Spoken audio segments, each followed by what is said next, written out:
to start you off with an acronym that spells out TRUE. And the T stands for taking real understanding to heart. So I want you to keep that in mind while I present to you today. If the first woman God ever made was strong enough to turn the world upside down all alone, these women together ought to be able to turn it back and get it right side up again. And now there's asking to do so, the men better let them. This is by a woman that we know in history as Sojourner Truth, but her real name is Isabel Pumphrey. She struggled as a slave, and she faced many obstacles throughout her lifetime. As a slave, she could barely read or write because she wasn't able to get that much education.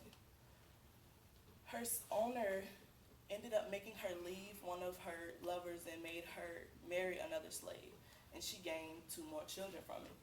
Her son was taken away from her and sold illegally to a man in Alabama. How would you feel if you were taken away from your mother and sold to someone? Well, what she did was she thought she needed to fight, and she wanted her fight to be worthwhile. So she went to court and she challenged her owner to get her son back, to claim legal rights to her son. She ended up winning, which made her the first African-American woman in history to do so. So with that, she basically encouraged everyone around her to make their fight worthwhile. So what I want to say to you all today is to make sure that when you fight, that your fight is worthwhile. And I want you to stand up for whatever you believe in, even if you're standing alone.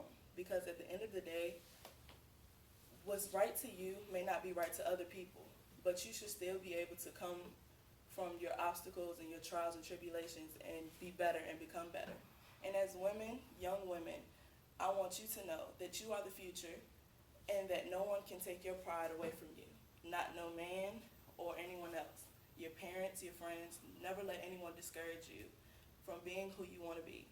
Because as well as her not having any education, she still wrote poems and she became great in history. And she had someone by the name of William Lloyd Garrison to write her book's preface to her memoirs. So even though she didn't have that much education, she still found a way to get her message across to people. And if you don't know her that well, I would like for you to look her up and to look a little more into her story.